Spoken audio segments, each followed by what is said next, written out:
Friends எல்லாருக்கும் வணக்கம். எல்லாரும் சௌக்கியமாக இருக்கீங்கன்னு நான் நம்புகிறேன்.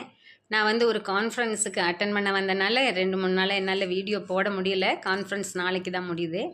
இருந்தாலும் இன்றைக்கி நம்ம டயபெட்டிஸ் இருக்குது இல்லைங்களா, அதை பற்றி ஒரு சின்ன இன்ட்ரடக்ஷன் மாதிரி பார்க்கலாம் அப்படின்னு தான் இந்த வீடியோ போடுறேன். இப்போ டயபெட்டிஸ் அப்படிங்கிறது சர்க்கரை வியாதி இல்லைங்களா. சர்க்கரை வியாதி அப்படிங்கிறதுல பல வகை உண்டு. அதில் முதல்ல நம்ம சாதாரணமாக இருக்கக்கூடியது டயபெட்டிஸ் மெலிட்டஸ் அப்படிங்கிறது.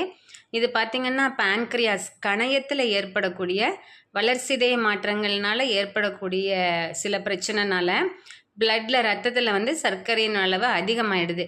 இதுக்கு 2 காரணம் சொல்லலாங்க. ஒன்று பார்த்திங்க அப்படின்னு சொன்னால் பேன்க்ரியாஸ் சரியானபடி இன்சுலினை சுரக்காமல் இருக்கலாம். இன்னொன்று பார்த்தீங்க அப்படின்னா அது சரியானபடிக்கு சுரந்தாலுமே பாடியில் இருக்கக்கூடிய செல்கள் அதுக்கு ப்ராப்பராக ரெஸ்பாண்ட் பண்ணாமல் இருக்கலாம். இப்போ நம்மளுக்கு கணையம் இருக்கு இல்லைங்களா, கணையம் தான் இந்த insulin secretion, blood sugar level இதுக்கெல்லாம் ரொம்ப முக்கிய பங்கு வகிக்குதுங்க. இந்த கணையத்தில் பார்த்தீங்க அப்படின்னு சொன்னால் அதுக்குள்ளே ஐலட்ஸ் ஆஃப் லங்கர்ஹான்ஸ்ன்னு இருக்குது. அதில் ஆல்ஃபா செல்ஸ், பீட்டா செல்ஸ் இதெல்லாம் இருக்குது.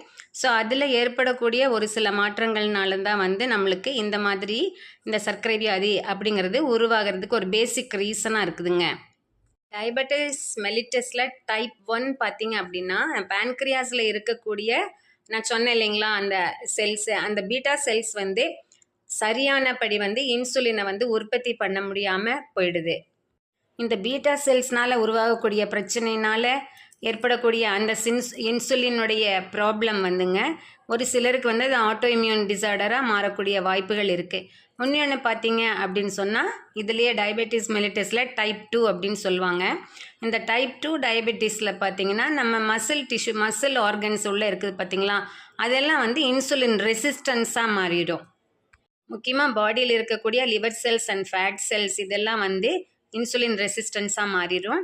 இது ஒபிசிட்டினால் வரலாம், உடம்பு ஓவர் வெயிட்டாக இருக்கிறனால வரலாம், அப்புறம் ஃபிசிக்கல் ஆக்டிவிட்டி அவங்களுக்கு இல்லாதனால வரலாம்.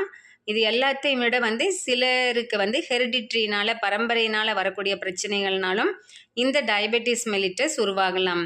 அடுத்தது பற்றி நம்ம நெக்ஸ்ட் வீடியோவில் பார்ப்போங்க friends. see you, bye bye, best wishes.